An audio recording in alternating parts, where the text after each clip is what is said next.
Rama Shyam, here's the charge, that if there is a case of forced conversion or marriage by deception, then there must be a law which is religion agnostic, which prevents forced conversions. Yeah, I think people have already said that we do not need actual laws in this country, certainly. When we talk about Love Jihad, I have a problem with the semantic system. Why is religion so overrated in heterosexual relationships? Why aren't we really talking about justice? What would be the objective of all this in that case? If we talk about gender justice, we have more to protect violence of women in any kind of relationship. My partner is a Muslim, for example. I'm certainly not coerced. I live life on my own terms, and so do many other people. So I think we are really here talking without statistics from the ground. As an ethnographer, I have had the privilege of traveling across the length and breadth of this country into the remotest parts of India as within urban arenas. And I see that when we talk about Love Jihad, I have questions against that. Are we taking away the agency of women to make a choice?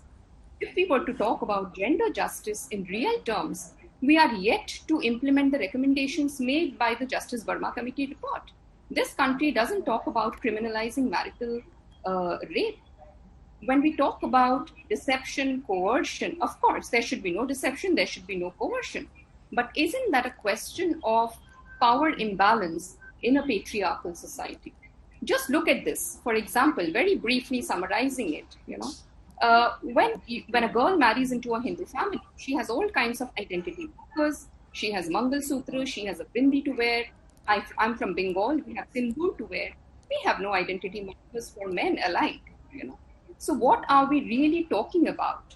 Are we talking about any kind of justice here? I'm really concerned about the objective of a law like this, especially when the executive head of a state makes a sweeping comment like this publicly.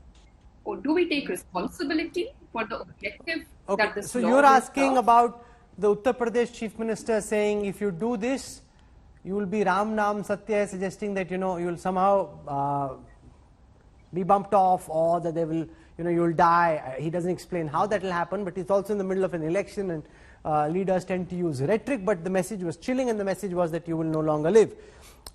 Why is it that in all these laws, Sambit Patra, the women have no agency, that they are assumed to be so gullible that they can't make their own choice? And if it's women you want to help, why not first start by criminalizing marital rape? Dr. Patra. See, whatabouteries cannot help. Just because there is a defective law somewhere, just because a law is not made about one aspect of society, does not mean that we should argue that we should not have law about a second aspect of the society. Well, yes, you can raise your issues about that issue also, but we should have law about the other things also. I mean, so this whataboutery comparison is not possible. Well, remember, people said that we previously had provisions about triple talaq. Why not put triple talaq under the aegis of domestic violence? But then the Supreme Court said, no, you have to have separate laws. And this is how in a growing democracies, in fact, legalities evolve and people are well protected. Remember, I'm just speaking about two words, not about a third word.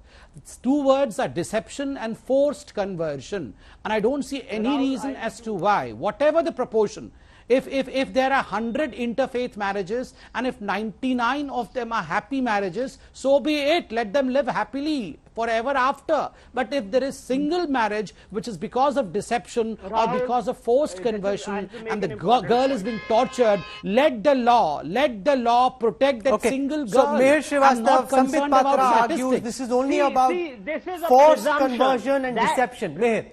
Deception is a presumption, because I have studied all the cases that they have so-called Love Jihad cases, which have all lost in the judicial scrutiny.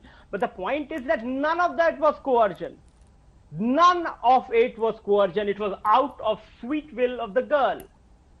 And she has stated it.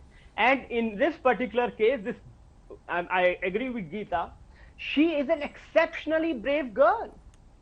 Her name is Shalu. She's 23. She was beaten up by her family, locked up in her house for a month. Her own grandmother says, run away or they'll kill you. That's when she runs away and hides in a Mahila Thana and then gets herself arrested so as to save herself. And then when she's presented before the court, she says, all those guys who are, this guy who's accused of gang raping, means part of the gang which raped me, is my husband.